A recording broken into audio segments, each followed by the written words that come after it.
Take in the small town atmosphere, be amazed at all that we grow. Like our kids that go and see the world and can't wait to return home. Drop a line in a placid lake or stroll along the shore. Take a tour on a peaceful country road, bound to be back for more. Of Norfolk, on a strip of sandy soil, lies a county called Norfolk. It's Ontario's south coast, you know, and it's surely not remote. If you pass.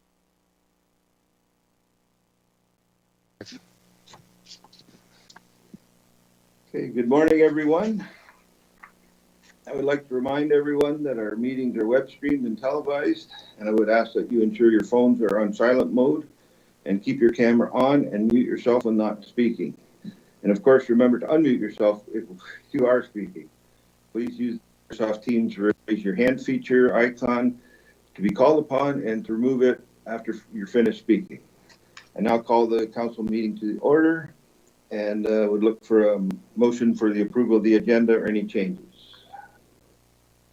Linda and Ryan, Councillor Fanandreesky, Councillor Taylor, all in favor? Carried. Today's agenda consists of a workshop-style format for staff presentations related to council refresher orientation training, and this is an opportunity for educational information provisions to council.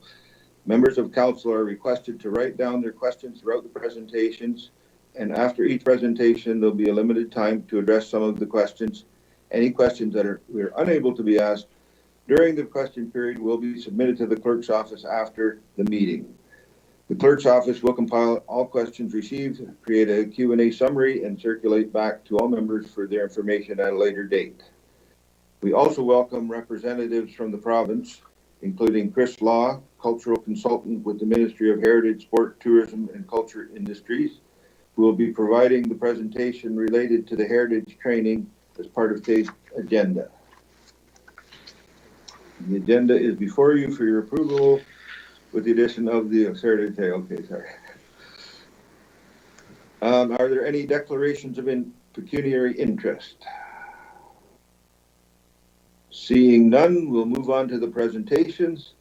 And I understand that the General Manager of Community Development, Brandon Sloan, would like to open today's orientation session. So I will turn it over to Mr. Sloan.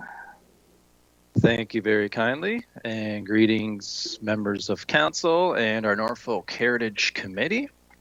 I just wanted to take the opportunity to also welcome Chris Lawless from the province, who's here today to help us with an informative presentation about heritage conservation in Ontario.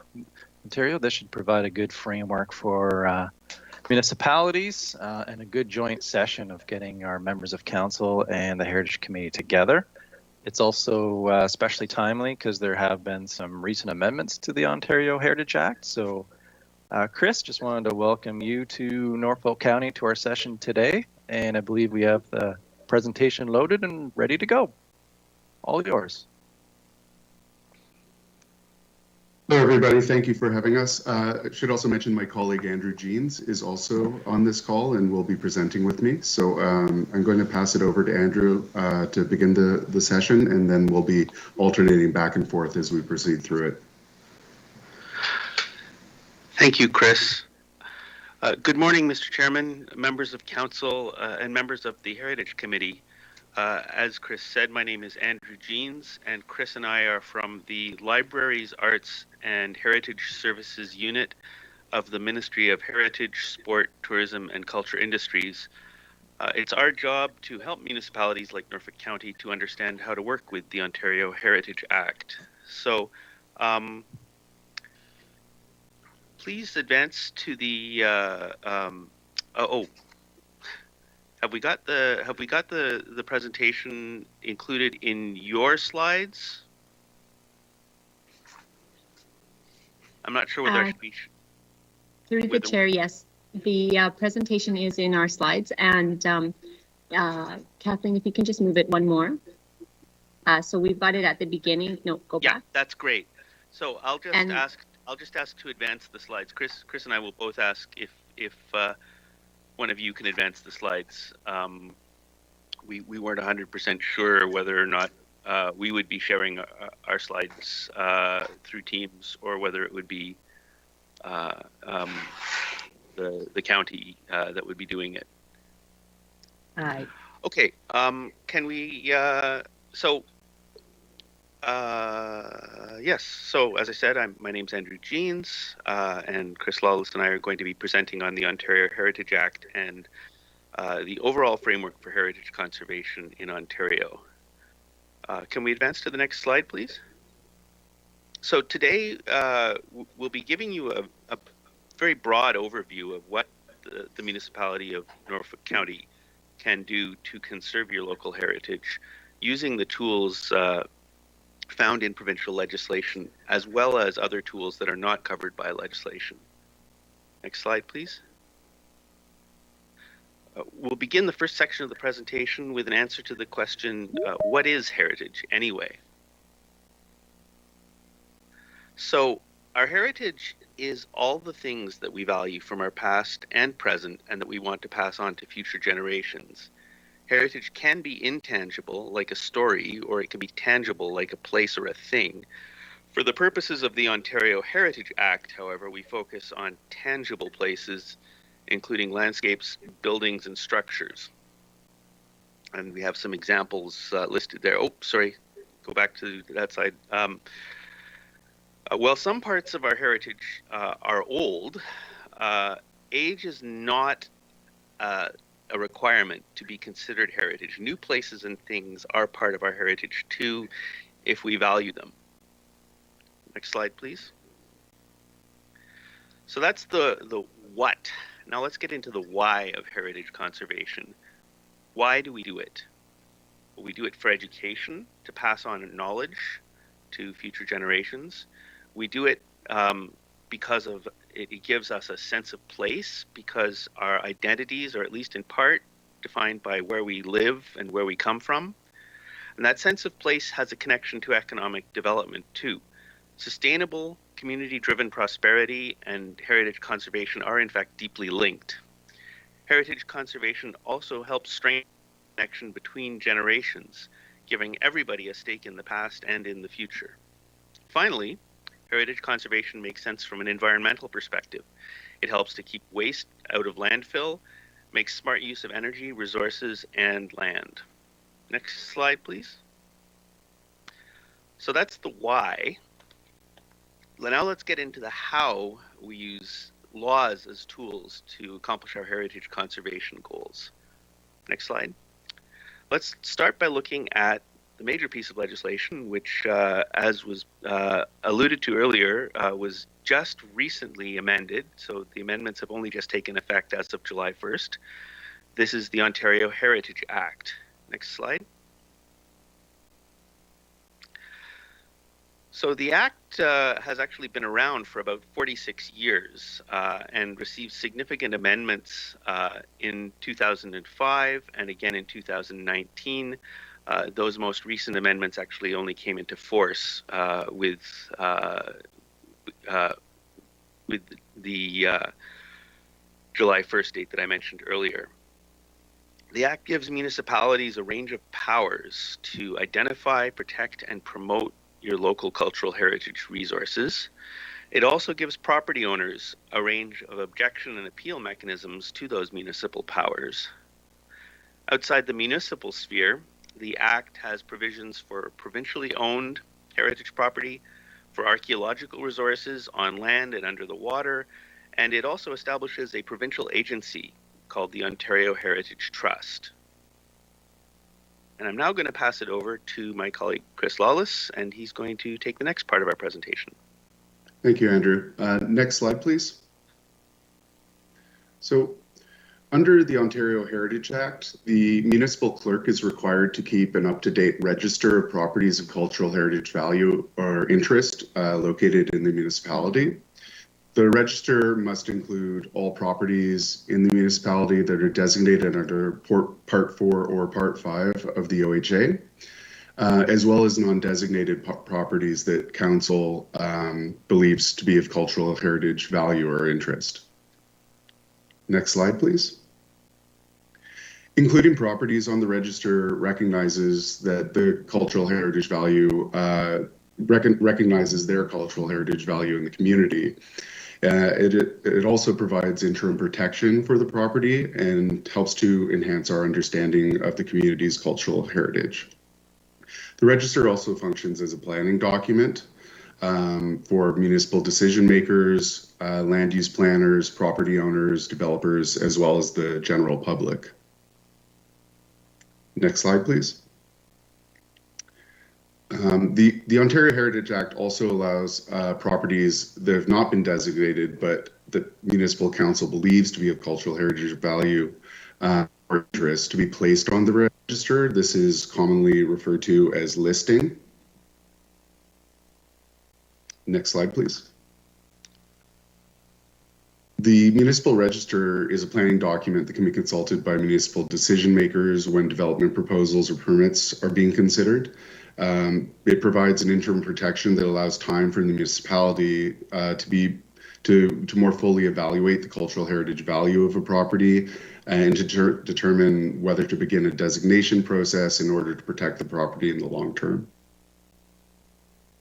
And now I'm going to pass it back to Andrew. Thanks, Chris. So perhaps the best known and most commonly used tool under the Ontario Heritage Act is designation of individual heritage properties. Next slide. Designation is done by passing a municipal bylaw under Section 29 of the Act. To be designated, a property must meet one or more of the criteria for cultural heritage value or interest, which are established in Regulation 906 under the Ontario Heritage Act. Those criteria are design or physical value, which can mean architecture or other physical qualities of the property, historical or associative value, and contextual value, so how much it contributes as a landmark or otherwise supports the context of its surroundings. Individual property designation does mean certain obligations and for the owner, and it also has certain myths that we like to try to dispel. So what does it and doesn't it mean? It does provide formal recognition of the cultural heritage value of a property, which gives the council of the municipality the ability to say yes or no to alterations or demolition. It does not mean that the property can't be sold or have a change of use or have all changes frozen. In fact, it's quite common for designated heritage properties to go through alterations, renovations, etc. Changes to any property are to be expected and can be managed using processes under the Ontario Heritage Act. The more clearly the cultural heritage value or interest of a property and its heritage attributes are set out in the designation bylaw, the easier it is for all parties, including the municipality and the owner, to be able to understand what changes are possible and how they might affect the heritage value. I'm now going to pass it back to Chris.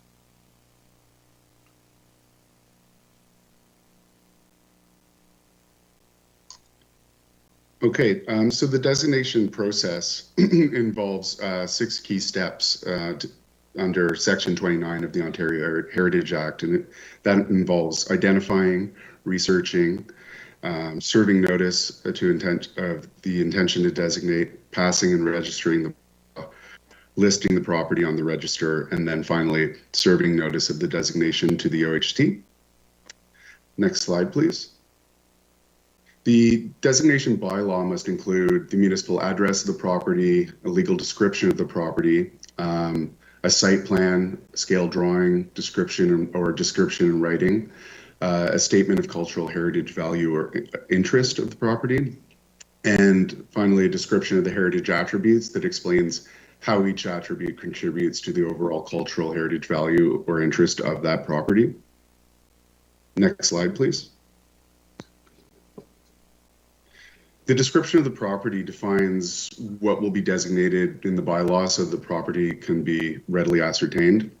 The legal description of the property is required to register the bylaw designation against the property in the Land Registry Office.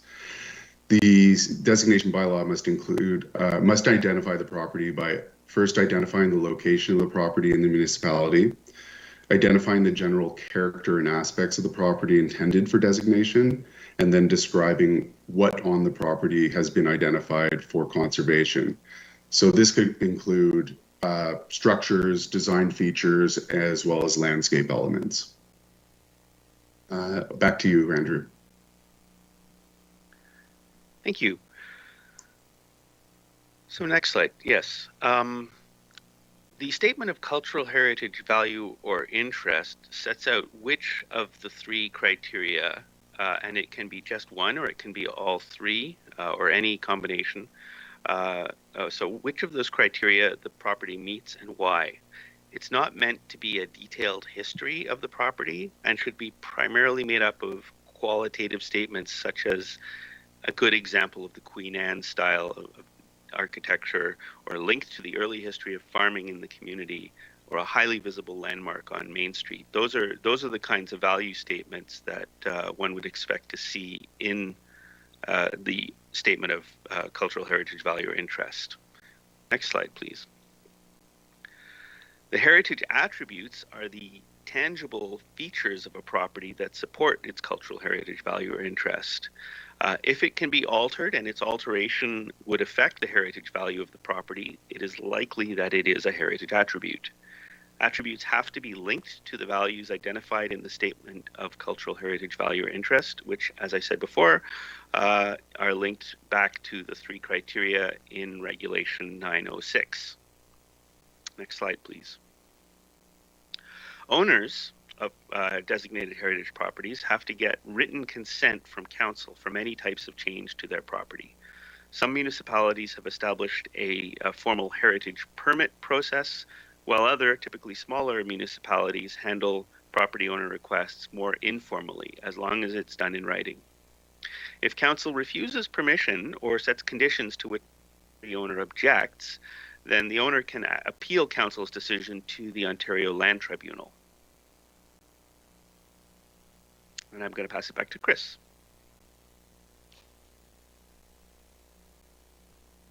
Thank you. The alteration process under Section 33 of the Ontario Heritage Act helps ensure that the heritage attributes of a designated property and therefore its heritage value are conserved. If the owner of a designated property wishes to make alterations to that property and which might affect the property's heritage attributes, they must receive written consent from council. This applies not only to alterations of buildings or structures, but also to alterations of other aspects of a designated property, such as landscape features or natural features, if they are included in the designation bylaw. Municipalities must confirm that the property owner's application for alteration or demolition or removal is deemed complete within 60 days of it being served on the municipality. Next slide, please. When a council-approved demolition or removal is completed, council must consult with its municipal heritage committee, if it has one, to determine what actions, if any, must be taken in respect to the designation bylaw. In some instances, the demolition or removal may result in a change of the property's cultural heritage value or heritage attributes. If the demolition or removal does result in a complete loss of the property's cultural heritage or value, the municipality must pass an amending bylaw that updates, not a complete loss, but a partial loss, and must pass an amending bylaw that updates the Statement of Cultural Heritage Value of Interest to reflect the current state of the heritage property. If the demolition or removal results in a complete loss of all physical elements of that cultural heritage value or interest, the designation bylaw must be repealed. Next slide, please. Amending bylaws. Over time, municipal councils may need to update different parts of an existing designation bylaw. The bylaw may need to be amended because of changes affecting the Statement of Cultural Value of Interest. The legal description may have changed or might need to be corrected. and the information in the original bylaw might not provide sufficient information to guide or manage alterations of the property. This is usually the case with older designation bylaws that don't include much information. There are two processes for amendments. There's one process for substantial amendments, and then there's another for minor amendments. The Ontario Heritage Act sets out a process to repeal a designation bylaw, and this can be initiated by either council or the property owner. And I'm going to pass this back to Andrew now. Thanks. Previously, objections to a notice of a property were referred to a body known as the Conservation Review Board. This body no longer exists. As of July 1st, objections to a notice of intention to designate are actually referred back to council for its consideration. This also applies to notices relating to the amendment or repeal of a designation bylaw. Next slide, please. Final council decisions on designation-related matters are appealable to the Ontario Land Tribunal. This includes passing a designation bylaw, amending a designation bylaw, and repealing. Council must forward certain prescribed documents recording its decisions under the Ontario Heritage Act to the tribunal in the event of an appeal, and tribunal rulings are final and binding on council. Back to Chris. Thank you. Next slide, please. So heritage easement agreements are another way of protecting heritage properties. The Ontario Heritage Act empowers municipalities as well as the Ontario Heritage Trust to enter into heritage conservation easement agreements with willing property owners. The agreement identifies elements of the property are to be retained in perpetuity, and the agreement may also set out permitted alterations and development for that property. Easements can be used to protect exterior as well as interior features, as well as landscape features, and they can ensure good stewardship practices continue with each subsequent owner. It sets out the requirements for maintaining the property or a specific heritage feature and requires the property to be properly insured. The agreement is registered on the title of the property and is binding on all future property owners. And back to Andrew. Heritage conservation districts are an increasingly popular tool for managing change in larger areas with multiple properties that have a cohesive heritage value. Heritage conservation districts are enabled through Part 5, Section 41 of the Ontario Heritage Act. Properties within a district are subject to design guidelines contained in a heritage conservation district plan, and they require municipal approval for alterations, demolitions, removal, as well as for new construction. At last count, there were 134 heritage conservation districts in force in Ontario, including the one you see here, which is the Courthouse Square in Goderich. These heritage conservation districts may be commercial, residential, institutional, rural, or a mix of different uses and property types. Next slide, please. Aside from the Ontario Heritage Act provisions, a heritage conservation district must be enabled by a municipal official plan policy under the Planning Act. Consistent process that all municipalities must follow to create a new heritage conservation district, one which is meant to ensure that the district achieves its goals and reflects the values of the community. A one-year heritage conservation district study bylaw can allow a municipality to manage change in an area under study as a potential district, but should be used with care. Heritage Conservation District study bylaws and Heritage Conservation District designation bylaws are both appealable to the Ontario Land Tribunal. Next slide, please. A Heritage Conservation District plan is critical to the success of the district and has certain mandatory components. Not every kind of alteration to a property needs to have a heritage permit. The plan can specify minor alterations that don't require permits, such as landscaping or routine maintenance to properties. And interiors of buildings are not subject to controls under a Heritage Conservation District plan. Next slide, I'm going to pass it back to Chris. Thank you. Next slide, please. Municipalities can offer grants and tax relief to owners of eligible heritage properties. This is done by passing a bylaw creating a heritage property tax relief program under the Municipal Act. Tax relief programs are intended to support ongoing maintenance and conservation of designated heritage properties. Municipalities are able to adapt this program to suit the local circumstances. So, for example, they can set the amount of tax relief they wish to offer. This would be between 10% and 40%. As well, they can also develop eligibility criteria to those prescribed in the legislation. And back to Andrew.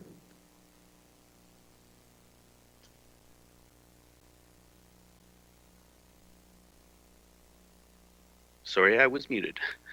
A municipal council is the decision-making body under Parts 4 and Part 5 of the Ontario Heritage Act, but council can benefit from advice provided by a volunteer municipal heritage committee that it appoints to help it with matters under the Act. A municipal heritage committee is established after council passes a bylaw under Section 28 of the Act. The Act sets out when the committee must be consulted by council before council makes a decision. The committee may also perform other non-statutory functions, such as commemorative plaquing of heritage properties, organizing and guiding heritage walking tours, heritage festivals, etc. To date, there are 151 municipal heritage committees in Ontario out of a total of 414 municipalities that are eligible to establish one. However, something like 90% of all Ontarians live in a municipality with a municipal heritage committee. So the overwhelming majority of people living in Ontario do have a municipal heritage committee in their municipality. Next slide, please. Once council has passed a bylaw to create the Municipal Heritage Committee, it would then seek out volunteers from the community and appoint members to the committee. This must be at least 5 members, but is often more. The council decides on the terms of reference, which sets out the committee's responsibilities, its reporting relationship to council, and other matters that guide the committee's functioning. Council also decides whether to provide funding support or staff resources to help the Municipal Heritage Committee perform its duties. Next slide, back to Chris. Thank you, Andrew. Okay, I'm going to speak briefly about the policy context. Next slide, please.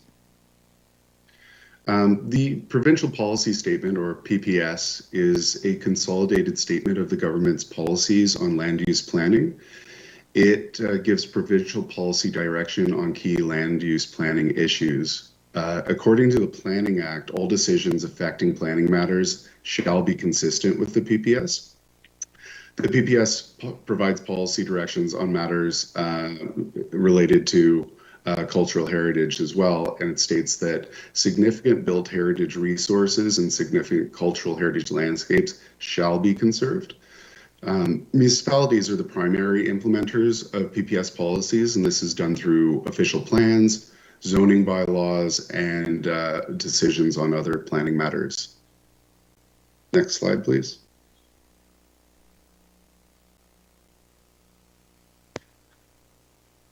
Oh, sorry, back one slide, yep. Please.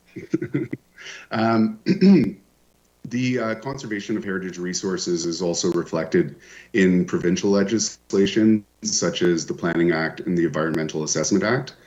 The Planning Act governs land use planning in Ontario and describes how land use may be controlled and the process approval authorities must follow when making land use planning decisions.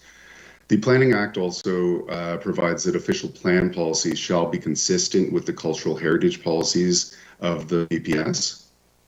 The Environmental Assessment Act sets out planning and decision-making processes so that potential environmental effects are also considered before a project begins. The Environmental Assessment Act applies to provincial ministries and agencies, municipalities, as well as public bodies. Next slide, and I think this is back over to Andrew. Yeah. Non-legislative tools are an important part of the puzzle as well, because they help to build public consensus around why conserving cultural heritage matters. Next slide.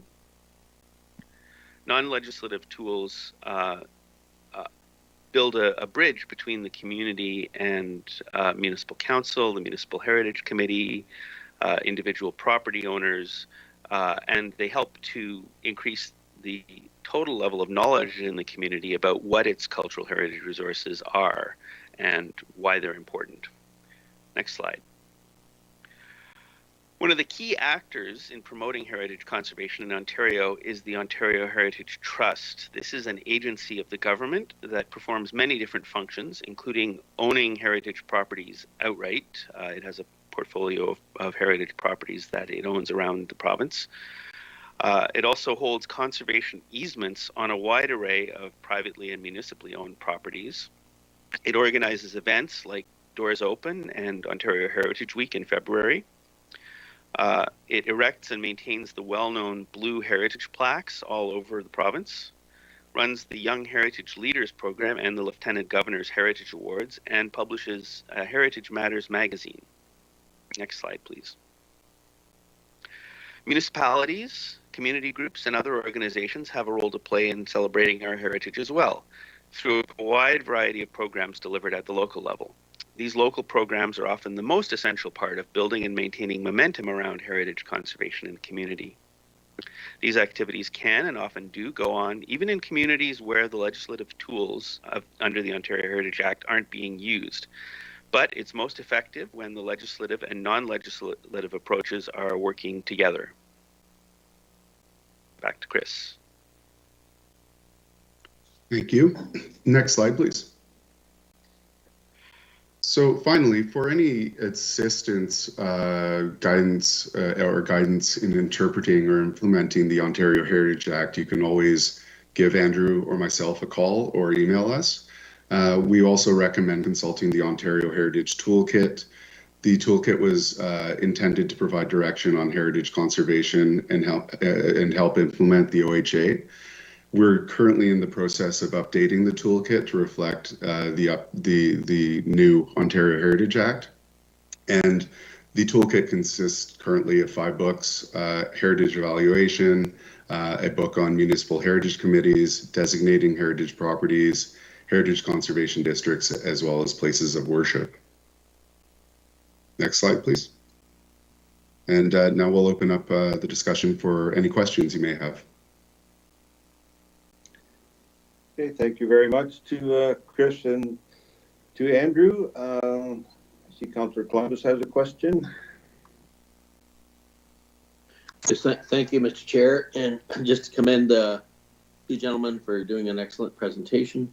And my question, we've had properties in Norfolk County designated probably up to 40 years. I recall some in the Waterford area that were designated back then. So we've had a long history of designating properties, mostly homes of historic value. But what happens is these properties end up in the hands of new owners. And I recall one situation where someone had 44 windows that were to be replaced within an old house. And they just couldn't afford to meet the guidelines to replace all those windows with what was being prescribed by the Ontario Heritage Act back then. And we've had similar issues in the past 5 years or so. And I just wonder if you can comment on some of those hiccups that people that own these heritage properties are experiencing and how to get around that. So the windows in an old house that is protected by a heritage designation bylaw could be considered to be a heritage attribute, but the Ontario Heritage Act doesn't actually prescribe what they must be replaced with. What it does is it gives powers to council to make decisions one way or the other about those changes. So if council is inclined to allow a property owner of a designated property to replace all of their old windows with brand new ones, you can do that. There's no impediment to that. when you have older designation bylaws that go back to the 1980s or even to the late 1970s, often the description of what's in the property is a little bit sketchy. There may not be very much information to tell you what's important about the property. We often recommend that if a property owner is coming forward to make alterations that are of a significant nature to their property, that you look at the bylaw and consider amending it to update it to current standards. And that would include providing a detailed list of what the heritage attributes are of the property. Finally, just with regard specifically to windows, this is a contentious one, and it's nothing to do with the Act as such, because as I say, Council has the ability to approve the wholesale replacement of all windows if it is inclined to do that. But what that often does is it sends a lot of waste material to landfill, and a number of heritage specialists would recommend seeing whether or not the windows can in fact be repaired rather than replaced as a choice. But again, that's at the discretion of Council, because ultimately it's the Act is meant to give you powers to decide what's important, why, and what to do about it. Yeah, thank you for your answer, and I'm sure if the applicant was still there today, I'm sure that you would be getting or Council would be getting a request for looking back into it. So appreciate your answer. Thank you. You're welcome. Anyone else have any questions? And again, I haven't got everybody pinned. I don't have everybody on my screen, so yeah, give a little shout out if you got a question. Linda?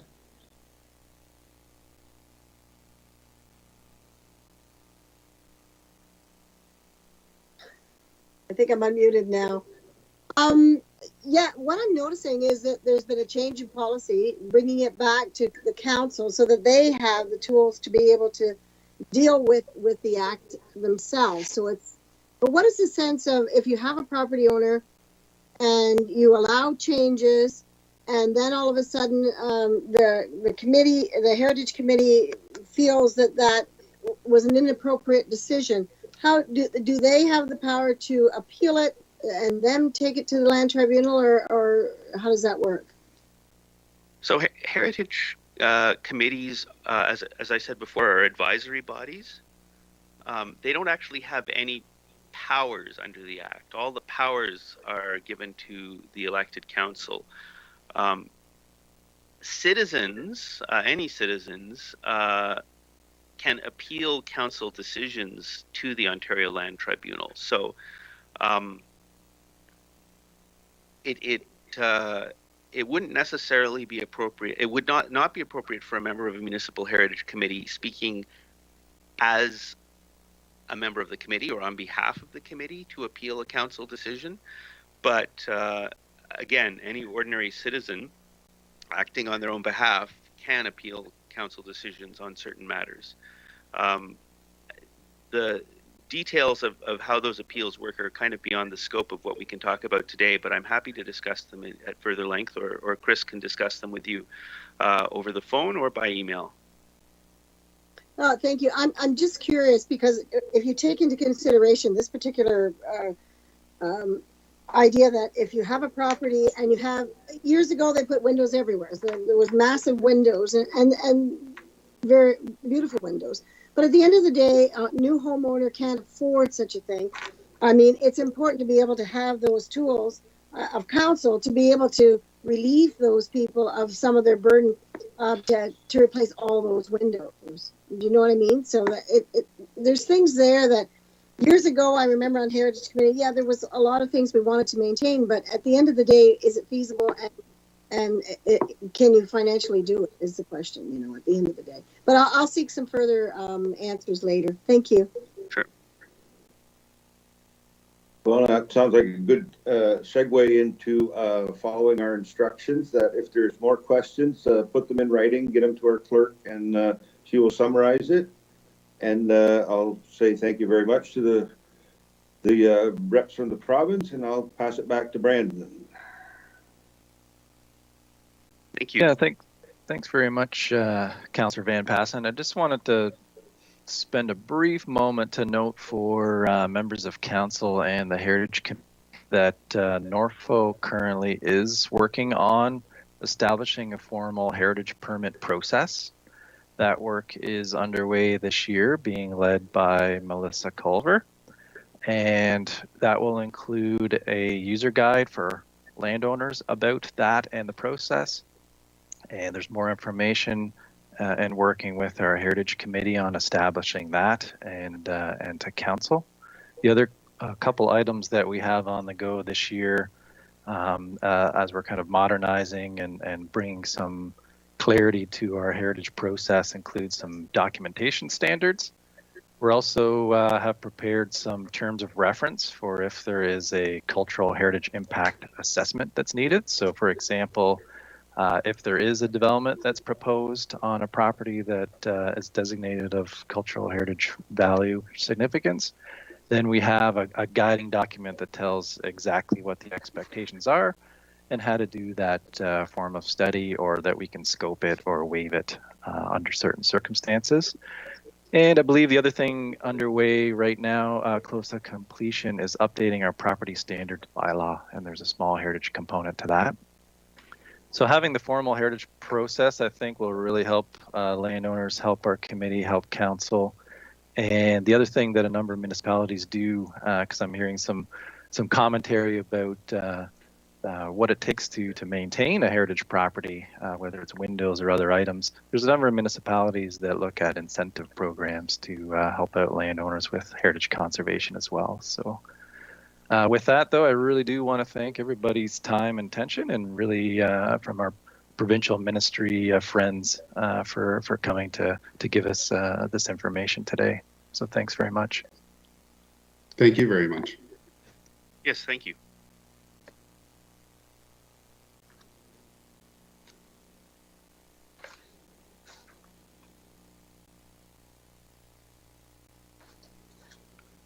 Okay, so I guess we move on then to the next section of our agenda, that community development.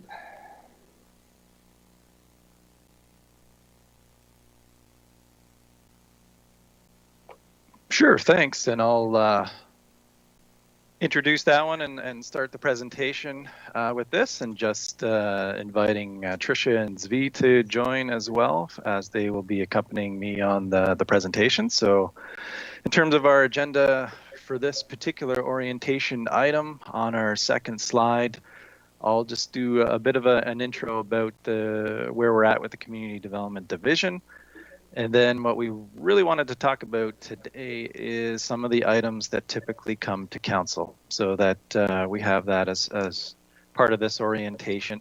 You're seeing a lot of planning reports from last year, this year, and especially in June and July. And so a little bit down to the framework for considering these applications.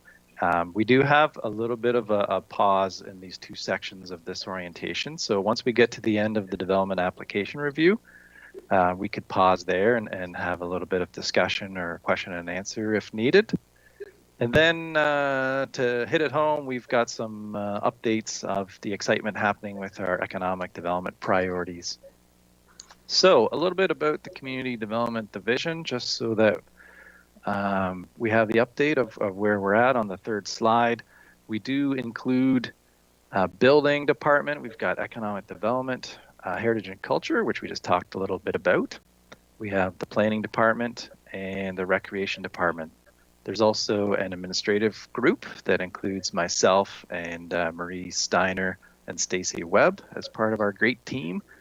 And we do still have a connection with development engineering, although they formally are within the Environmental and Infrastructure Services Division and the engineering department. Inherently, they are intertwined with the development process and some of the actions and strategic priorities that we're taking over the next year or two.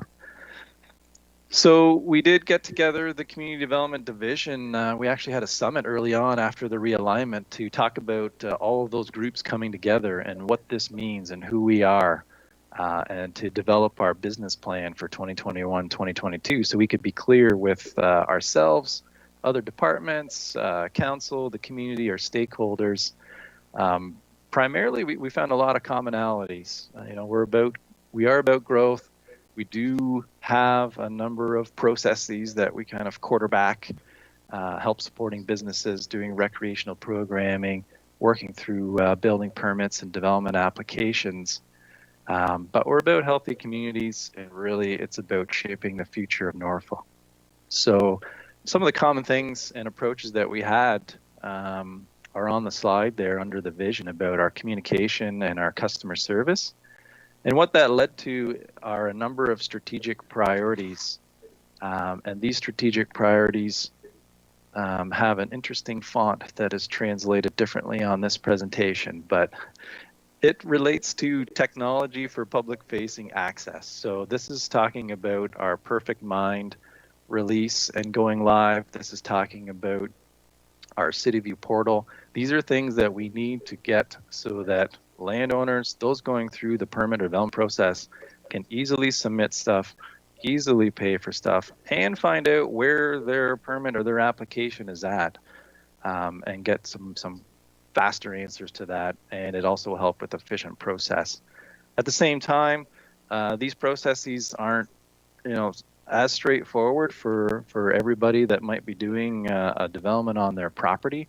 We need to do a better job on how to connect with people, some how-to video. Can we make some user guides? How can we make our website better? How can we do things to help people understand some of the process? And at the same time, we're also looking at what changes can we make to the process so that it is a little bit easier and still effective on achieving objectives.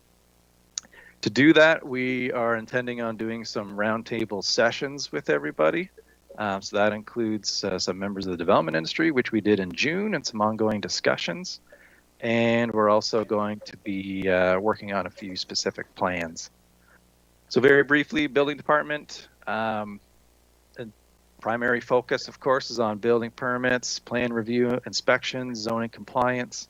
And there's a number of things that are needing to be looked at and updated as it relates to procedures, so we can improve our procedures, improve some of our customer service aspects, look at our fees, and get things a little bit more user-friendly and a little bit more digital. But also, maybe there's some workshops we can do with members of the public or some of our builders as to what the needs are, what the expectations are, and how to get through that. So after building, we've got a brief update on heritage and culture, who's working on some revised functions for our museums. We're doing a museum sustainability review or study right now. You heard about the Heritage Practices Review. This area, the director, Melissa Culver. And for recreation, we've got Nikki Sloat as the director. And they are busy now, also getting ready for step 3 of the provincial framework as it relates to our aquatics, our multi-use facilities, what it's going to mean for getting the ice back going again, seniors programs, summer camps. There's a lot that's happening, and some updates and reviews that we're doing. After that, we've got the planning department, and we're going to hear a little bit more today from Tricia about some of the planning framework and the development process. This group is humming along. We do have a lot of new folks, and they are cranking out a ton of reports that are coming to council, as you're seeing, along with a number of other items, and dealing with a ton of inquiries. And at the same time, we've set up a group that can work on some of these critical projects and plans that need to be undertaken. And so with that, we're going to hear about economic development later on. And they talk about some of the core services and strategic priorities happening there and related to the actual economic recovery plan. But we wanted to focus a little bit of today's and the orientation session about the development applications, as those come to you fairly often think we had 8 that were at the public hearing committee last week. Maybe another 8 to 10 reports that are on today, and then next week I've got at least 8 to 10 more that are coming. So it's pretty huge. So on the land use planning framework, we'll kind of start at the top of the framework, and we'll kind of cover a little bit about the Planning Act, the Provincial Policy Statement, our official plan, and the zoning bylaw. These things all have a connection and relate, and they're all things that you would see in reports as to when a development application is being reviewed. They're assessing all of these documents and guiding components. And they're also items that are influenced by the long-range planning and the master planning. And of course, there's other legislation like the Ontario Heritage Act that we heard about that are components of this process. So starting with the Ontario Planning Act, these are some of the sections that you might hear quoted or mentioned from time to time. Official plans are given certain direction through section 16 and beyond, and then amendments and zoning bylaws happening with section 34. A lot of the site plan guidance and the clauses are in section 41 and section 51 for subdivisions. Committee of Adjustment is also authorized within the Planning Act as it relates to minor variances and consents. And this is also where things like conveying land for park and doing community improvement or community improvement plans are kind of born out of. And in this presentation, there is a little graphic on the side sometimes that has a title page. That's a hyperlink. So if you really, really want to dig into the details of all the clauses of the Planning Act, feel free to click on that and have some happy reading. But very briefly, I just wanted to touch on some of the provincial items. Yep, next slide's fine.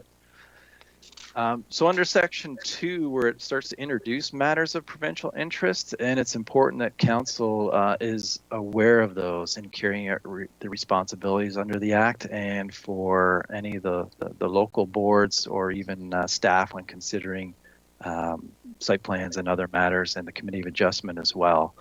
So under section 2, it lists out about 20 different matters of provincial interest.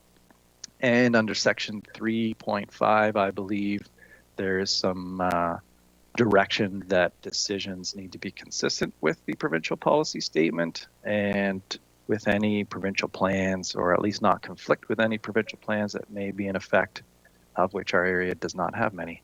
So on the next slide or two, this just kind of shows the balance and all of the range of when we're doing these decisions. And when you see the planning reports that have some of this commentary in them or appended to them, they are looking at how are we protecting our natural heritage system?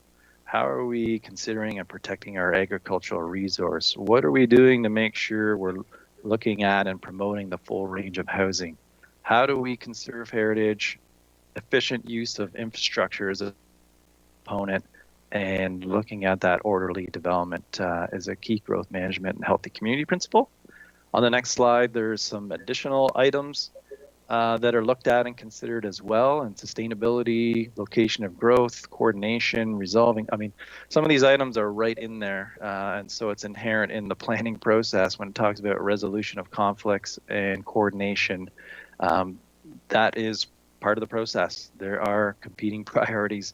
There are different policies, and you have to look at what is best in the overall public interest. A key feature, and this is important, of course, for our council, is ensuring the financial and economic well-being. This is a key component when making some of these decisions on where we're growing and how our development is going to be. We need to make sure that we are on good financial economic grounds with our decisions, and that's a key component of growth management. So on the next slide, then this is the final one for the provincial policy statement. Really, this is a policy guiding document that captures all of those matters of provincial interest, and it puts them into policy statements and guiding objectives about the planning horizon, how far we're looking into the future for our policies, our land supply, where direction about settlement areas, our economic direction, our natural and cultural heritage, natural hazards, infrastructure, climate change, all the words that are on that slide there, including looking at housing and transportation systems. There's a lot of direction that comes from that we take into account with our development process, but also in our official plan when we're looking at building strong, healthy communities. And so the next transition to official plan, with that, I'll turn it over to our Director of Planning, Tricia Gibbons. Thanks, Brandon. And just to note, you would have seen the PPS was updated last year. So part of the exercise in our current official plan will be a conformity exercise. So continuing on with what Brandon was indicating, our official plan is required to be consistent and have regard for provincial legislation as well as the PPS. And it really is the guiding tool for growth over the next 20-year horizon. The official plan that we work from right now was approved in 2018, and it highlights these areas. So it's a guiding policy document around community structure, natural areas, economy, etc. The vision statement identified in our official plan that was created collaboratively was striving to balance the balance piece for the commitment to land and the emerging opportunities for growth and development. Within our official plan, there's 5 overarching goals with a number of objectives underneath each of those goals. And these are really linked to the county's strategic plan. So again, similar to what was in the P, but these are really made in Norfolk goals. So economy, rural and small town character, infrastructure, but essentially having a well-governed plan in a sustainable county. So if we go to the next slide. So the purpose of this slide is to really illustrate our community structure. And aside from the little dots of red and the larger yellow blobs, you'll see the majority of Norfolk County is white, and these are our rural areas. And within the rural area essentially is 3 core components: is our agricultural lands, hazard lands, and provincially significant wetlands. But the majority of the Norfolk County is identified as agricultural. At the bottom, we have our Lakeshore Special Policy Area, and then a mixture of urban, hamlet, and resort areas. And this slide is really to give a drill down, to give for a further example of our official plan and how the designations apply here. So yellow are the urban areas, brown are industrial, the pink is commercial, and the purple is institutional. And then the green are some open spaces. So it's just to give an illustration of what it looks like and what staff work from when they're preparing reports for council. And then the text that's associated with those designations. So there's multiple layers. So identifying permitted uses, the related land use policies, and then opportunities for site-specific policies. So where somebody's gone and requested an amendment to the official plan and with appropriate justification, then we have those site-specific policies within the official plan. So after the official plan, and the implementing body of the official plan is the Norfolk County zoning bylaw. So as a comparison, what I often tell individuals is it's similar to you have a piece of legislation and then you have the regulations that implement. So similar to the official plan, and the zoning bylaw is implementing the policies and principles of the official plan. And so here we have it sort of divided where you've got definitions, general provisions that apply to most of the county. We have specific parking provisions, and then our specific zones. And then again, there's opportunity for special provisions where somebody's made an application for a very specific use. And this is just an illustration or example of how the zoning's applied. So in a hamlet area, you have your hamlet residential, and then there's a site-specific zone provision there where there's permission for something that's outside of what was embedded in the zoning, the general zoning permission. So here we're just trying to illustrate the framework. So going back to the official plan, Things that feed into the creation of official plan beyond those provincial requirements. We do master planning exercises that are sometimes led by the planning department or sometimes led by other departments. So for example, the Integrated Sustainable Master Plan, core principles and information from that is embedded in our official plan. So when that plan gets updated, that will trigger an update to our official plan as well. And then we have long-range planning tools, so that it would include our secondary planning exercises. Currently, we have the Port Dover secondary plan underway. We will be completing downtown plans as well.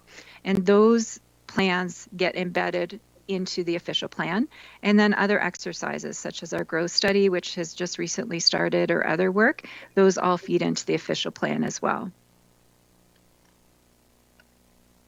So I think we have a slide here for question and answer. We can do that, or I can continue carrying forward. We can do questions at the end. Yeah, maybe carry forward, Tricia, on we got a few slides on the development process, and then I think we'll pause there, just cognizant of our overall time, I guess. Thanks. Sure.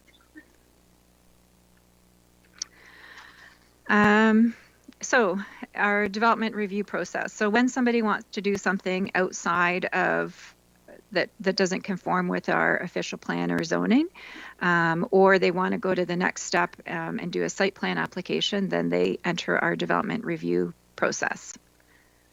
And right now, well, in the first 6 months, we've had over 100 new applications. So in addition to the carryover from last year, so we've been quite busy. Let's go to next slide, please. So here we've separated out sort of the different categories that could fall under the development application review process. So we have our public hearing committee and council reports. So those are related to official plan amendments, zoning bylaw amendments, and then the creation of lots, whether through draft plan of subdivision or condominium. And then committee of adjustment addresses the minor variance and consent to sever, and they also do easement and lot adjustments. And then we have other reports that go straight to council and committee. So you'll see our long-range planning reports will come to council and committee for consideration. And currently right now we have our part lot control and deemings and telecommunication towers going to council and committee. We do have some thoughts on streamlining that as well, which you'll see future reports to council on that. And then currently our delegated approval authority to staff include the site plan control process, red line revisions, and condominium exemptions. Oh, and I also wanted to note the pre-consultation process sort of starts at the top where individuals are meeting with staff, and these are confidential discussions providing information should somebody choose to go forward with an application. So this is a high-level summary of the overall process. Tried to create a flow chart here showing we start at the pre-consultation stage. Typically, for committee of adjustment, not so much. Usually those applications are simply filed, but for more complications and site plan, we do like to have a pre-consultation, and then the applicant gets a lot of information, and there's an engaged discussion around expectations and what would be required for a complete application. Once an application is submitted under the Planning Act, staff have 30 days to deem an application complete. We have shifted our process right now with the intent of streamlining and making things quicker later on. In previous years, an application would come in and we'd sort of go through the checklist. Okay, you've submitted A, B, and C, you're complete. But then sometimes we'd find later on in the process that the application submitted wasn't actually what was necessary. So we're spending a little more time now in that first 30 days to actually ensure that what was submitted is appropriate. Then once it's deemed complete, it moves through the circulation and staff review process with the intent of that happening more quickly for comment. We also embedded in the process, right now we bring 2 reports to council. So through the public hearing committee, that's the public hearing. So that's more of an information report summarizing what the application is and what the applicant is proposing with some high level commentary and summary of comments. And then we collect that information and then come back to council with the recommendation report.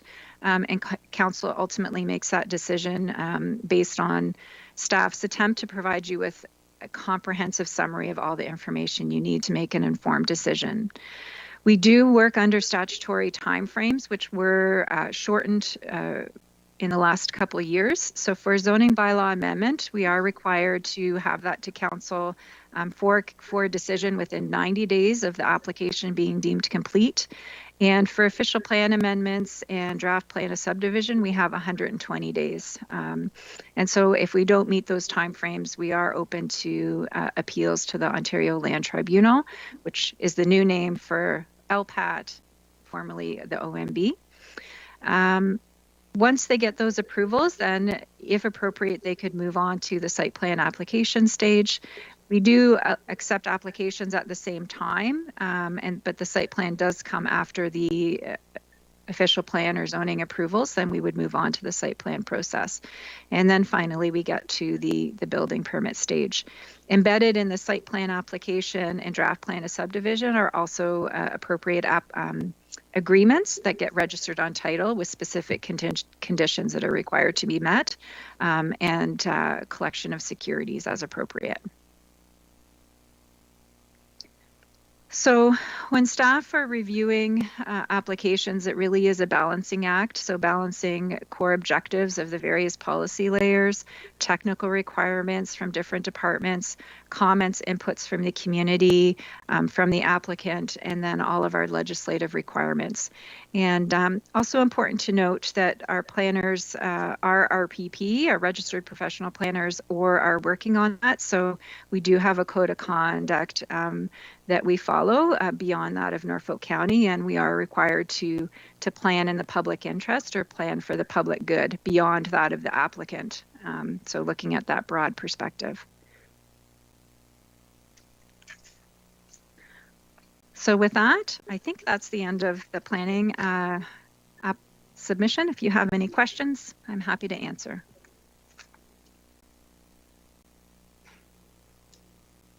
Any questions for staff? Councillor Van Andriesche?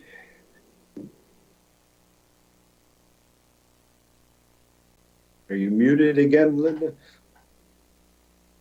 Dear God, that little button. That's why we can't work from home. We've got to get back in an office and you can see my hand. That's my after the 16th, right? Yeah, okay. Thank you. The presentation is very well done. I appreciate it, except for the font. I don't know who your proofreader is, but maybe you should go do that. When new applications come in, and I look at some of the development, if it's something that needs changes, do they when they come in and start discussion, when is there a fee involved? And is it a non-refundable fee? Like, I'm just curious about when people come in and they want to develop something. Explain to me a little bit about the fees and when that kicks in. Sure. So informal discussions with the planner or other staff, there's no fee. But if somebody wants to have a formal pre-consultation, there is a fee that's paid. And then if within a year, if they file the related planning application, that fee comes out of the overall planning application. So they're not double paying. That the comments for the pre-consultation are good for 1 year. So if they file something after a year, they would lose that. They'd have to pay the full fee, but that's how the fees work. If they start and they pay a fee, and that's is that for the application or is that for the consultation? There's a pre-consultation fee. And for example, say they were having an official plan zoning bylaw amendment. When they filed those applications, that fee, the pre-con would be the fee minus the pre-con. So if they paid for it, but they're not paying twice. And so whenever at the end of the day lose out if they don't further on their application. Right. So give me an example amount. The fee structure. Oh geez, I don't have it. Well, Trisha's looking that up just to supplement. Part of what the staff do when an application comes in is they assess it and have to deem things complete. And so part of that deeming it complete is the payment. So they need to make sure there's the correct payment at the time and that they have the correct technical studies, or that it's okay if we circulate it with the technical studies as they've been submitted, which sometimes is a bit of a challenge, to be honest, in the process. It takes an applicant and a consultant to submit the items that have been requested to be submitted at that pre-consultation accurately, and then that makes the process go much more smooth. So, but at a pre-consultation, is there no opportunity for, say, a young developer who's just starting out, he's, got his credentials, whatever, and he's starting out, is there no time when they can come to the county and say, give me some advice, or can you walk me through this? Is there no Yes, absolutely. All the time. Yeah. So they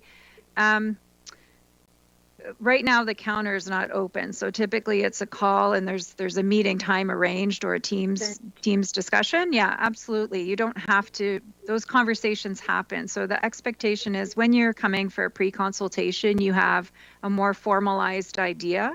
But getting up to that point, yes, there's multiple conversations, or there should be with staff to get to that point. And then when you come at the pre-con stage, you've submitted what your idea is. It's a more formalized idea, and you're getting input from all the various staff departments on what the requirements will be on that complete application.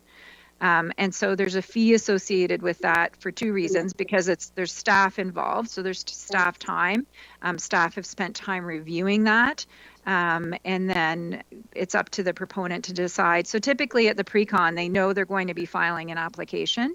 There's times where it's a little bit after a year, and we're supportive of, the hard line of a year. We've interpreted that loosely.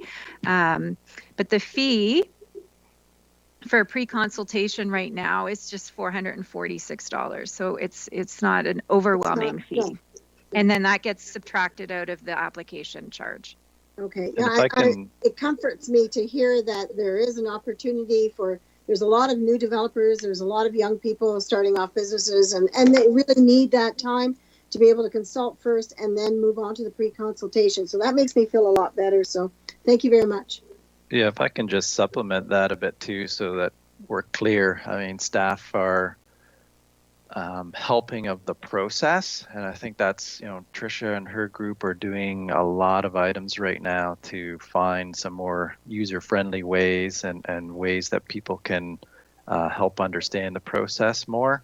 We just have to be careful that we can't give a landowner like full advice and design things for them. And that's why there's like private engineers and private planners that can give them advice about what to do. We can talk about the process and what the objectives are and kind of help with that. But we just need to be clear that we can't like design every project for everybody if they don't have all of the consultants. I would never have that expectation, but what I would have of a county is to make sure that people can come to the counter and feel free to be able to have a discussion and a more welcoming, because we are a service industry. So it's really important for me that that public relation is good. And that's what I'm looking at. Yep. So I appreciate hearing what I've heard. Thank you. And I see Councillor Huffman has a question. Yes, thank you, Chair Van Pasten. My question is that in our packages, our council packages, we'll receive information that of the applications or things that are going forward to the Committee of Adjustment.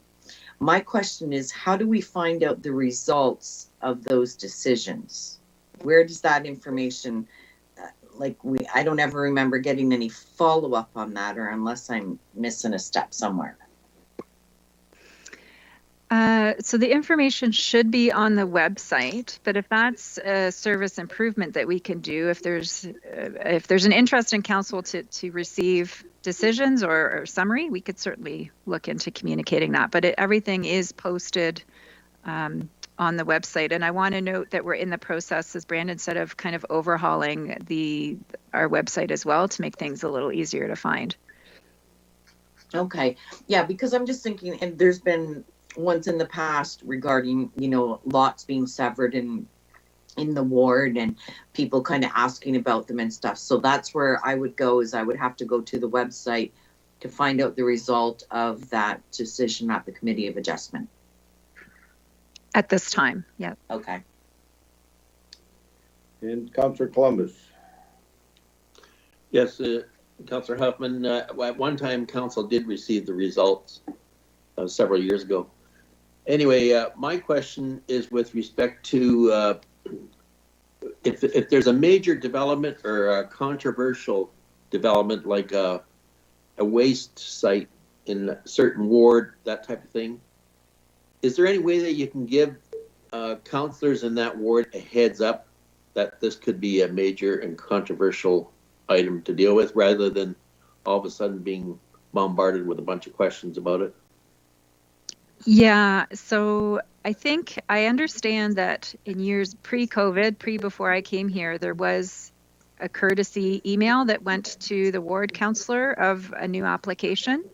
And I understand, and I do apologize that over the last year, I believe that's sort of fallen apart. So we will be reinstituting that courtesy circulation when there's an application in your ward. But we can do better there for sure. Yes, it doesn't happen that often, but if it does get controversial, then, rather than read it on social media or that type of thing. I wanted to go back to building, if I could, Brandon. And if you can give us an update as to staffing in the building department. Are we meeting our deadline dates for getting building permits out? Because as you know, I've contacted you several times in the last couple months from builders who are concerned that they're not getting their permits quick enough. So, and what's happened is in one case, this 6-week delay cost someone $20,000 to build a certain type of barn because building material prices were going up. And I know even in house building, this has cost some of the builders more money. So over and above what they contracted for, so they've had to renegotiate the contract. Can you comment on my statement, please, Brandon? Sure, thanks. And to council, the short answer is that we are not achieving the timelines that we want to achieve and that we expect. They should be faster. Staff are working like crazy to get to all of the building permits that we have. We're at a certain point this year, we were 3 times the volume. And at that time earlier this spring, about 60% of the resources. We've taken some steps for that. There's a couple of key things. So 1 about the resources and 2 about the process. So on the resource end, and we've included an extra slides bonus content at the end of the presentation. So there is a slide I've put in there on building, on our statistics and our building team. So at one point in time, we had 3 vacancies. We have one's been hired and started a couple of weeks ago, and that's helpful because he's able to deal with the building permit designs that are more complex, and he's got some good municipal experience. And we have a pending hire right now that we can't quite announce yet. And so that would leave us with 1 vacancy plus this other additional position to start in the near future. So we're not at full complement, but we are getting there. The other key thing about number 2 on the process, we need to be clear, and we talked about what constitutes a complete application. So although folks, we've heard from a number of people that they're submitting an application or that it's been 6 weeks, it's been 8 weeks. Sometimes the designer or the applicant for the owner may not submit it right away. The other item is that it may not be complete in that it needs a clearance from a conservation authority. They didn't pay the correct amount. It's missing drawings that weren't stamped, or it needs an engineering clearance. Notwithstanding, we still want to get through the development and the building permits faster. That is part of our goal. We are also looking at whether, and we've got approval to hire a contractor to help with any of the backlog of permits. The same thing, at the same time that this is happening, we've got what you've raised, which is, of course, the price of lumber. Construction is going up. Getting a contractor at a certain site at a certain time, and if they're not there, it could be 6 weeks, it could be 8 weeks. That's a huge difficulty that we've heard from the industry and we recognize. And also a lot of people are making renovations to their property and doing development, which I guess is a good thing, but we do have a recognized situation that we're working on improving and getting more construction happening in Norfolk. Thank you, Brandon. You've given us a clear picture of the situation. Appreciate it. Okay, and I think I saw a little blip go across my screen that the mayor has joined us, and we have Mr. Burgess. And other than that, I think if you have more questions, put them in writing as we sort of laid out at the beginning in the essence of time, and then get your answers later from the clerk. So, Madam Mayor, have you made it through your technical difficulties? Oh, I'll let you keep chairing, Councillor Van Passen. That's fine. I just wanted to come back to and see if Councillor Huffman is okay with this. I mean, just when we're talking about staff are working like crazy, and every time we task staff with an additional piece of work, even just sending out an email for XYZ, the stuff for the Committee of Adjustments is available online. So maybe we could just do one email with a link for where that's found online.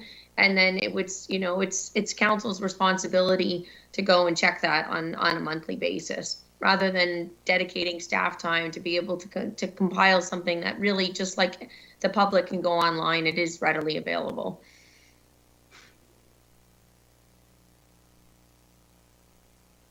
Okay, and Mr. Burgess, you have a comment? Yeah, thanks. I just wanted to, and Brandon can correct me if I'm wrong, but with regards to the Councillor Columbus's comment on the heads up email, I just want to make sure that the expectation is correct, that it's only at the application stage, not at the pre-consultation stage. So, you know, staff at times may have earlier warning of certain things, but they're actually technically not allowed to share that out, and Brandon can confirm that, because my belief is pre-consultation meetings are confidential in nature and are retained that way. So so just to make sure that council understands that fact, that it would be at the application stage when it becomes a more public process. The other comment I would make is with regards to the volume and not meeting our not meeting our timelines or our service standards for building permits. The other thing we are looking at is, when we're developing more improved processes, is to be able to have more digitization in that process, and allow, a lot of communities now are allowing builders to file stuff online and to track the progress and track the comments, and everyone can see, see the progress and see where the delays are. And that's something we'd like to move to. Obviously, there's investments that are required, but that would be something else to help improve the transparency of the process, and whose court is the ball in at what point in time. Yeah, that's correct. Just to follow up from Jason there, we call that City View Portal. And the intent is for both planning development applications and building permits. And the original intent was late last year, and it gets bumped into this year, and we're still targeting a soft launch of this fall. There's some challenges with the software program and conveyor of that, but our IT folks are really helping us out with that to deliver, because our customers really need it. And Jason's correct. Yeah, there's a number of the pre-consultations are confidential also, because there's a number of folks that might be interested in properties or looking at purchasing properties, and they may not actually proceed with that. And there's some confidential information in that. But I think Tricia has indicated we'd endeavor to do the circulation to notify, at least courtesy notify, of a development application when it comes into the ward councillor, and we can get back to that. And Tricia, you had one last comment, and then I think it's about time we took a 5-minute break and everybody could stretch around before we start on the ECDEV section. So. Yes, it was just to confirm what Brandon had indicated. So when there's an application, I believe the past practice was to circulate to the ward councillor. That sort of fell apart last year, so we're looking to get back to that. So an application in a particular ward, you would just get a courtesy circulation notification. Okay, so I think we'll take 5 minutes and be back here at 11:01. Everybody needs a stretch by now, so.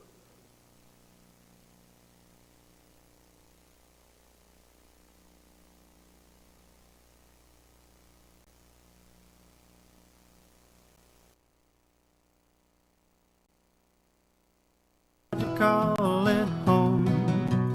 You'll see why we love it here and are proud to call it our own. Norfolk, Norfolk, a southern county home.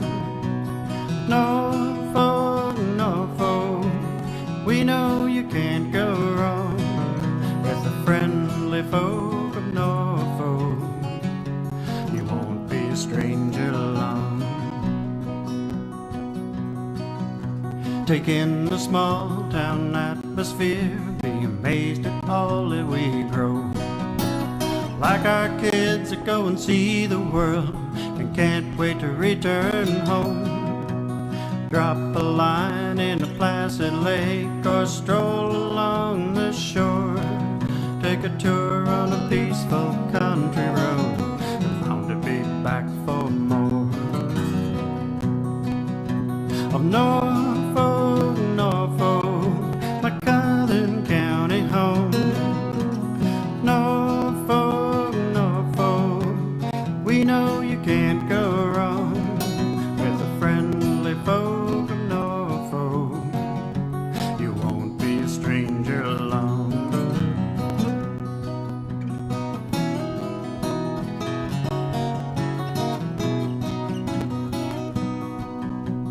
With hard work, we built a dream that only willing hands could do.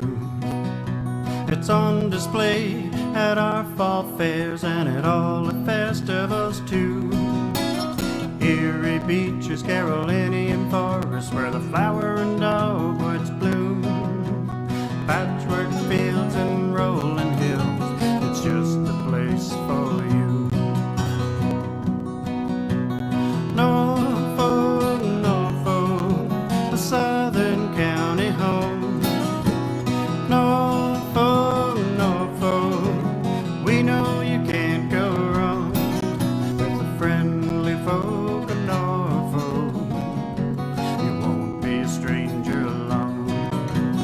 Norfolk, Norfolk, Norfolk, Norfolk, you won't be a stranger long.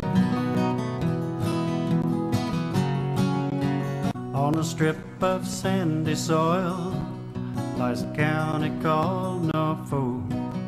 It's Ontario, south coast, you know, and it's surely not remote. If you pass through or spend a day or decide to call it home, you'll see why we love it here and are proud to call it our own. Norfolk, Norfolk, a southern county home. Norfolk, Norfolk, we know you can't go wrong with the friendly folk of Norfolk. You won't be a stranger long. Take in the small town atmosphere, be amazed at all that we grow. Like our kids that go and see the world and can't wait to return home. Drop a line in a placid lake or stroll along the shore. Take a tour on a peaceful country road and bound to be back for more. Of Norfolk, on a strip of sandy soil lies a county called Norfolk. It's Ontario, south coast, you know, and it's surely not remote. If you pass through or spend a day or decide to call it home, you'll see why we love it here and are proud to call it our own. Norfolk, Norfolk, a southern county home. Norfolk, Norfolk, we know you can't go wrong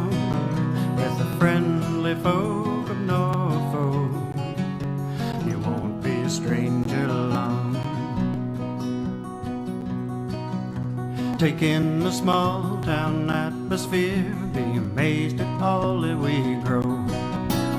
Like our kids that go and see the world and can't wait to return home.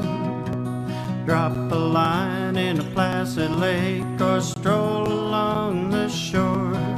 Take a tour on a peaceful country road, bound to be back for more. Of Norfolk, Norfolk, my Southern County home. Norfolk, Norfolk, we know you can't go wrong with the friendly folk of Norfolk. You won't be a stranger long. Back to Brandon. Thank you, Mr. Chair. So I'd like to introduce Zvi Lifshitz, our Director of the Economic Development Department, and he will take us through our economic development priorities and the recovery plan and a status update of some exciting things that are on the go right now for Norfolk. Zvi? Perfect. Thank you, Brandon, and good morning, members of council. I'm very happy to be here to have the opportunity to talk a little bit about the Economic Development Department and the work that we're doing from a core services perspective, as well as the many projects that we have underway right now, which are exciting and I think will have some transformational impact for our economy. So, starting with the next slide. We'll start off with our core services. A lot of economic development organizations, this is their focus, as it should be. It's the core services that are delivered consistently and always. They're different from projects that have a beginning and an end. And so I wanted to just talk about some of the breadth of the core services delivered. So going left to right, we will start with business retention and expansion. This is our focus.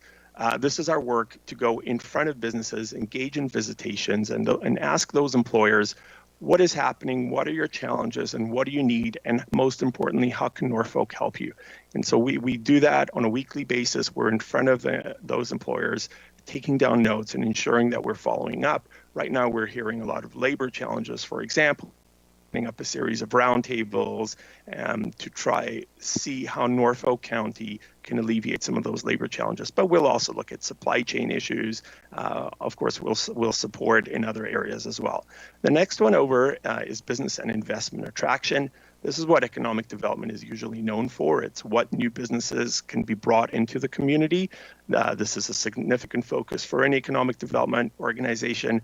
Right now, we've got this a little bit on the back burner because, candidly, there's a shortage of industrial land. We are doing something about that, and I'll talk about that in the project side. And then once we're done with that pre-work, we'll be ramping this up again. The next one, land sales, site selection, and investment facilitation. So typically when a municipality has municipally owned land, those are ideal lands in order to attract businesses and also help businesses that come to us looking for expansion opportunities. Norfolk is effectively out. We're just finalizing the sales of our last municipally owned lands, and after that we'll be out. So we will be looking at what is next from that perspective, but also we do site selection when employers come to us and ask us to help find a site with a certain type of infrastructure, access, size, or even a building with ceiling height, et cetera. We will facilitate that, and we'll also help with recruiting and ensuring they can set up effectively. The next one is destination marketing. This is a tourism function. It really is about getting the word out about Norfolk County, the assets that we have, focusing on certain target markets. What are those messages that we want to put out there? And how do we increase both the number of visitors to Norfolk County, but also their spend and overnight stays? So that's a marketing function, and we'll talk a little bit more about that in the project section as well. The next one is research and analysis, and basically providing data. We collect a lot of data on employment, on occupations, on industries, and a breadth of other data sources, and we make that available to ourselves in our own decision making, but we also make that available to others that might be looking to put together a grant application or something like that. So economic research, really important. The next one is the Community Improvement Plan. This is a council-approved set of grants that the Economic Development Department is responsible for overseeing. And these are very specific grants that support the county's goals and council's goals. It might be focused on downtown revitalization, or it might be focused on diversification of farms. So very specific grants that are aimed at achieving very specific things, and it's built right into the official plan. And lastly, we've got our community partnerships, and that's both local partnerships with the various chambers and BIAs and community futures development corporations, but also on a regional level, we've got SWATC, we've got SCORE, we've got the Western Ontario Wardens Caucus, and others, the Workforce Planning Board, for example. So we are liaisons, but we also partner with them on multiple initiatives and projects. And of course, we are the liaisons to our two advisory boards, the Ag Advisory Board and the Tourism and Economic Development Advisory Board. Next slide, please. So those were the core services. Those are the things that economic development does as a core function of kind of supporting businesses and growing the economy. What this slide is, these are our projects. These are projects that will have a beginning and an end. And the purpose of these projects is to achieve a very specific goal. If we're looking to diversify the economy, or if we're looking to make the economy more resilient or more innovative, we'll proceed with projects. I won't go through all of them because there's quite a few here. The one with the green box is the economic recovery plan. That includes a number of projects within itself, so we'll spend quite a bit of time on that. Just really from what you see on this slide, there's a few I wanted to highlight. Bottom left corner, there's Project Microphone. Councillors would have heard of Project Microphone, but it is a 3-year pilot project effectively to implement a variety or a series of live entertainment events in Norfolk County throughout those 3 years to bring more people to the county, to brand Norfolk County as a destination for live entertainment, and very importantly, to be able to combine and package those live events with our tourism assets. So for example, somebody might buy a ticket for a show and also get with that a winery tour or a fishing excursion. We can of course bring hotels and restaurants into that, but the point is bring more people here, increase spend, push that spend to all parts of the county, and then also by connecting these things, you increase overnight stays rather than just day trips for tourists that might come to the day for the day, spend some time at the beach and go home and not really spend anything in the community. Top left corner, industrial land and building inventory. As I said, Norfolk County is effectively out of municipally owned land. So we are at this point trying to understand what private lands exist. What do those private lands have from an infrastructure perspective? Would the owners be willing to consider a sale? What would the amount of that be, the price of the land? And basically create that inventory that is detailed enough for us to be able to respond to a business that is either looking to expand or a new business that is looking to come into the community or that we've attracted into the community. We have a list of assets that we can promote through this project. Going on to the other side, kind of towards on the right side, towards the bottom end, we've got the brand strategy and collaborative tourism marketing plan. This was a project that was conceived in phases. So first phase had already gone forward. That looked at what assets do we have in Norfolk County from a tourism perspective, and what are the target markets that we should register given those assets, those unique assets. The second phase that we're entering into right now is more about bringing together the tourism stakeholders and operators in the community and saying, how can we partner together to do that kind of destination marketing? How can we work together, the county, with these businesses and operations to promote Norfolk County? And what are their priorities for our work so that we can together generate some scale and compete more effectively with some of the other municipalities where they have large large players that have that scale by themselves. We don't have that. So in order for us to get something like that, we'll get together and collaborate on what it is that we want to promote to whom and how do we do it together. And then finally, the one right above that, I'll just note very briefly, transit is now part of economic development, the Ride Norfolk program. We have two projects right now on the go. One is to put advertising into our system. That's just to generate some additional revenue on the benches, but also on the buses themselves. But the other project is an app, a digital service that will allow us to transform our transit from a fixed route system to an on-demand system. And this will increase flexibility for our community. It'll increase ridership. It'll ensure that the utilization of the buses goes higher. We won't require more assets, but those assets will be better utilized, will be fuller, will increase our revenue, and will make the community, will provide a better service for our community. Given the types of volumes that we're looking at today, that makes sense. And so that's one of the initiatives ready to transform how transit works in Norfolk County. Other projects, as you can see, but we won't go into them today, and we'll jump into the economic recovery plan. So next slide, please. Okay, so the economic recovery plan was passed by council in December of 2020. It's made up of 4 parts. We've got the Buy Norfolk, Build Norfolk, Innovate Norfolk, and Recover Norfolk. Let's go through each of those and touch on some of the projects and the statuses. Next slide.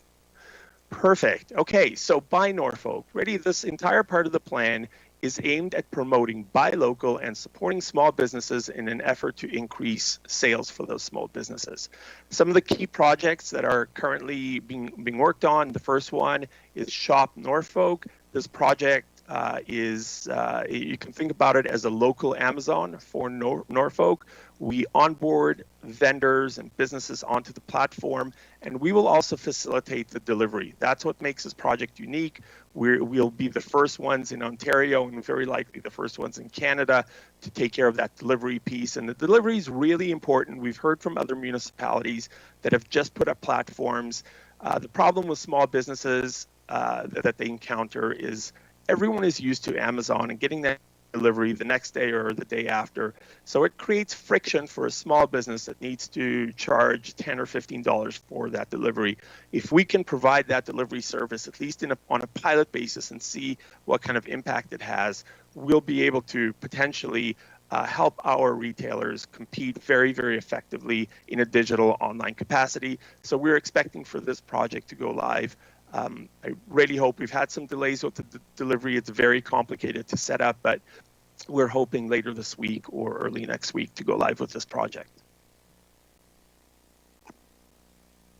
The next project, just right at the bottom, this one is called Visit Norfolk. It is a tourism app. This app is effectively replacing what we used to print, which was an experience guide. That was an expensive process, just the printing, the staff time, and also going after the businesses that would pay to actually participate in that experience guide. It was a bit of a pay to play. It took an entire year's worth of effort to really put that thing together. And it also got stale dated very, very quickly. As soon as it was printed, things started changing. With the app, there's additional functionality. Visitors to the community can plan their trips. It's got mapping features. Of course, everything will constantly be up to date. As soon as something changes, we can change it right away. And much, much less expensive and much, much less time from a staffing perspective. If we find that through our target markets, others are still looking for printed materials and maps, for example, we can certainly look into that. Also under Buy Norfolk, we've had our digital services squad, so we're about to enter into phase 3 of this project. It's 2 resources in our community going to businesses and helping them set up websites, helping them engage in online marketing, social marketing, and really provide them those startup supports to get them into that digital marketing and online world. And also they can help businesses apply for a $2,500 provincial grant. That grant can be used for anything within the digital space from a marketing and sales perspective. And then finally, I'll just mention that we had intended to look at how we could extend the patio season with covered and heated patios.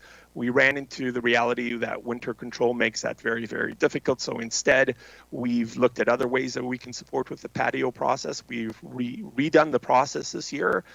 We've shortened we've shortened the amount of time it takes for applicants to get approved. We've eliminated the fees for the next 2 years. We've gone through a multi-year process and also, as I said, shortened the process. So we are still engaged with patios, just not necessarily the heated ones.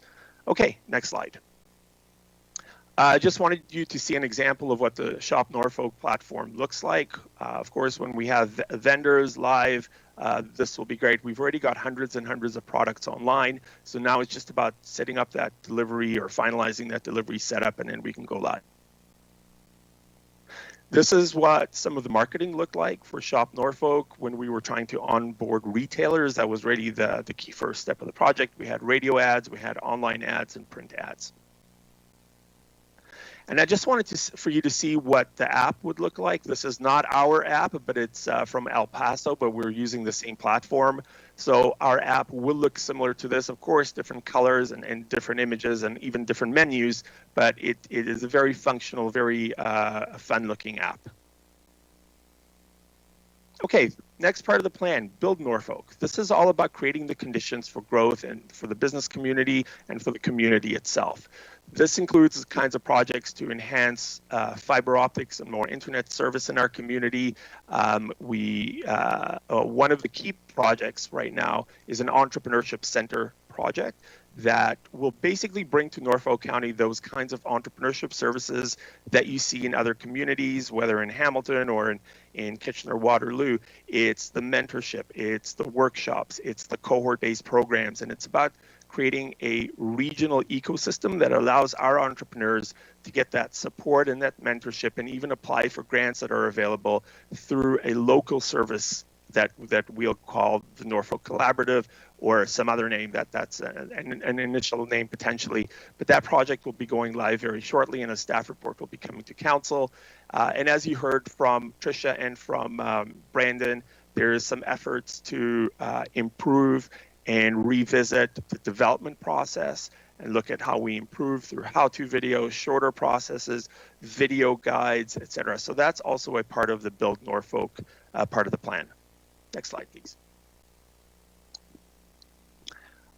So the Innovate Norfolk part of the plan, this part, it's basically actions aimed at developing innovative solutions to specific COVID-related business challenges. We've heard through lots of questionnaires and studies that businesses are looking for more digital technologies to be able to collaborate on things that they're looking to collaborate on. So we've started this process, bringing businesses together into workshops and brainstorming sessions to say, how can we support areas like labor sharing or digital custom transit solutions? So how can we use technology within our community to help more businesses buy from each other and source from each other? So that project's underway. Training and workshops, one of the things that came out of the pandemic, businesses identified the need for better skills for themselves and for their employees, those core customer service skills, sales skills, etc. So we have partnered with Venture Norfolk, and we will be delivering workshops on the skill building side through that entrepreneurship center program that I talked about in the last slide. That will be built right into it, but we'll be sourcing content separately from what the entrepreneurs will be getting, but for business owners and their employees. And the last one here, this central COVID information portal, we worked and then we realized there's ones out there. There's no point recreating the wheel and spending money on something that already exists. And by the time we would get it up, the pandemic would be much further along. So this project probably won't go forward, but we'll be able to pour some of the funding that was allocated for this into other projects. Next slide, please. And then finally, the Recover Norfolk. This is basically actions aimed at funding community-based non-for-profit organizations to support industries that were hardest hit by the pandemic. So what we're looking at here is 4 grant programs that just went live last week. 3 of them went live last week. The 4th one hasn't gone live yet because of a challenge with how the Municipal Act would perceive that one. But the top 3, a Downtown Stimulus Fund, an Arts and Culture Recovery and Resilience Fund, and an Agriculture Industry Solutions Fund. Those three went live last week. There is a website now set up that describes the programs and the criteria on how to apply, and that will go back to the task force, the Economic Recovery Task Force, to evaluate those applicants, and then that will then go to council for further evaluation and then approval. The cool thing is this funding goes to non-for-profit organizations, and part of the goal is not to support one business or one farm. It is to make those systematic changes that will support, you know, all of a downtown or many parts of the arts and culture industry. So from a downtown perspective, that could be more street furniture. It could be training for business owners. It could be more public art and make the downtown more inviting. There's a bunch of projects that we provided as examples, but we'd like to see what the applicants come up on their own. So those are live right now. And the fourth one we're working on, seeing how we can get that one off the ground, and it's focused on tourism and increasing tourism accommodations in Norfolk County. So that is it. That's economic recovery plan, and happy to answer any questions. Thank you. Any questions, or can we save them until the end of the next presentation? Oh, Councillor Columbus and Councillor Van Andriessen. Yes, where is the money coming from in the budget for the Art and Culture Recovery Fund and the Ag Industry Solutions Fund? Yes, Councillor. So the grant programs are part of the Economic Recovery Plan funding. So the $250,000 that Council provided for the overall implementation of the plan, and in addition to that, we've gone and applied for and have been successful with a number of grant programs ourselves, so that we're constantly supplementing back into the plan. The overall plan, we believe, is about a $450,000 plan, so we're looking to make up that difference of $200,000 with grants, as I said, applying for grants, and we've had quite a bit of success so far, but there's more to come. That's great. Thank you.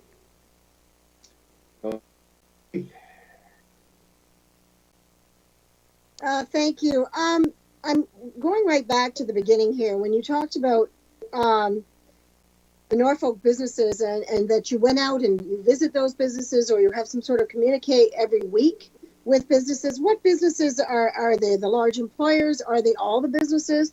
Because there's certainly a number of businesses in the county.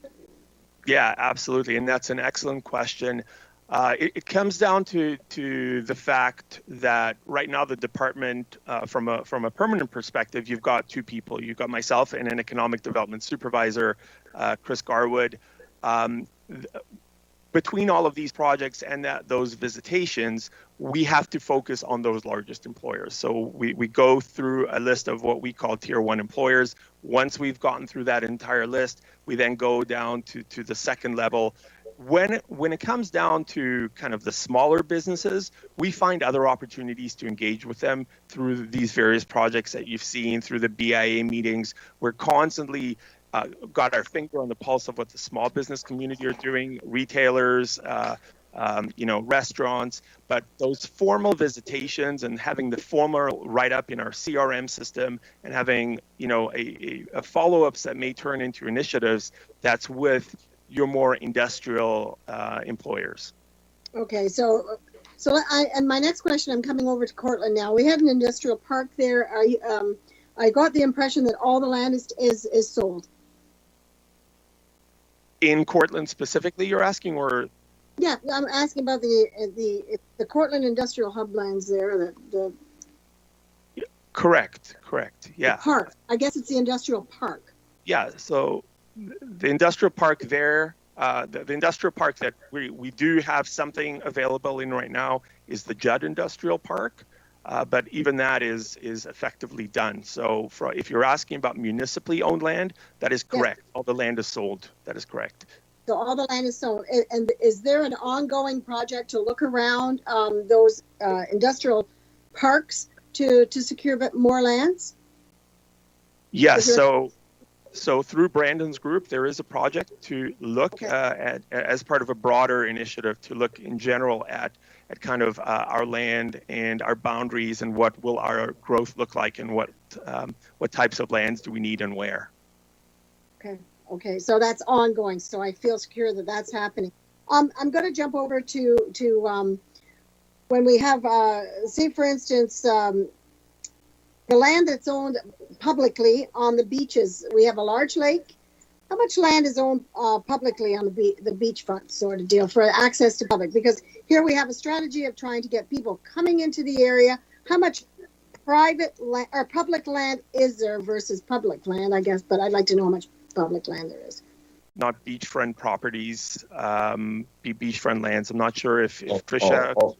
Okay. I can help Buzzy out. So Norfolk County itself owns very little beachfront property. Most of the public holding is, any of the public holding is really through the ministry, through parks, but a significant portion of the lands here are, of beach land is actually held privately in Norfolk County. So for example, Port Dover, the county owns about 60 feet of beachfront property. The rest is privately held. There's actually a report today in the council package about Port Dover. For some of the other beaches, the biggest public holder beaches here is the ministry through their parks. Absolutely, but at the end of the day, we're trying to initiate these tourism packages and things, and the beach is a big part of it. So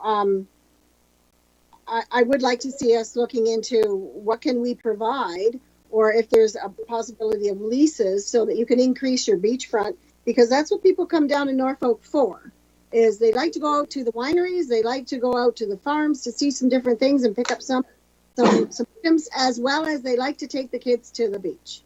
So I'm just always curious about that. So yeah, through the chair to the member.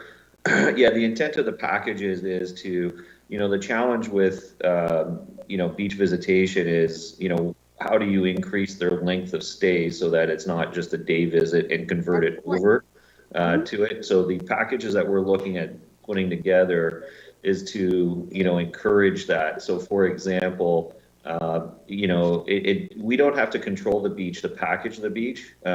So can we give them, can we pull together packages such as with other private sector partners where, you can come down, you can buy a package, you can, allocate so much time to your beach, but then you're also doing some trail riding, you're doing some adventure, zip lining, you're doing some other stuff. Or if you're not, a family generated type of person, fishing tours, bike tours, and partner with their local businesses. So that's really the intent, is to build those packages with our private business owners so that it's easy for visitors to bundle experiences. And the intent then is to take a 3-hour visit and convert it to an 8-hour visit, or convert it to a 48-hour visit. And that's the intent of those packages. Absolutely. My thought here is that we should be looking into more to be advantageous, to have more to look at, more to do. And I'm thankful that we have 2 harbors that people can at least go down to, as well as some beachfront there in Port Rowan, which is an absolutely gorgeous little site. So thank you very much. Okay, we'll go back to Mr. Sloan. Do you have a little bit extra presentation here I see at the back of the package? No, I think to the chair, I think that concludes our presentation. We wanted to give a little bit of information about the Community Development Division and departments, but it was more a little focused on the some of the key things that come to council from the development applications and the economic recovery plan actions right now. So I think we've covered it, and we're bang on for 11:30. Now, Councillor Vanadrich, your hand is still up. Do you have another question, or? And you are muted. So. Right. I wanted to draw a conclusion. So this is the end of the presentation, which was great, and got a lot of new information. That's cool. But I'd like, because we have different departments and staffing, I, as a councillor, really like to get heads up on different issues. I like to be informed, so if there's always possibilities of attaching a little bit of a note to say what's happening, I really do appreciate that. As a counselor, I'm here to represent the people, so I don't like to end up having to look it up on a website. I like to have a little heads up first. I do appreciate that from staff. Thank you very much. Okay, so thank you everyone from our staff for the presentation this morning. And seeing no more questions, could I get a motion to receive the presentations as information? Councillor Michelli, Councillor Columbus, all in favor? That is carried. We have a confirming bylaw.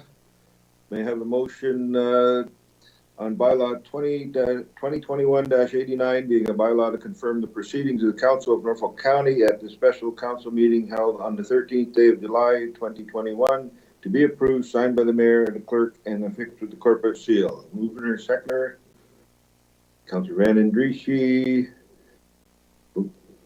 Councillor Taylor, all in favor? That is carried. And a motion to adjourn. Councillor Taylor, Councillor Ravitz, all in favor? That is carried. Thank you, everyone. And we'll be back at 1 o'clock on a different screen, I'm sure. So. Norfolk, you won't be a stranger long. On a strip of sandy soil lies a county called Norfolk. It's Ontario, south coast, you know, and it's surely not remote. If you pass through or spend a day or decide to call it home, you'll see why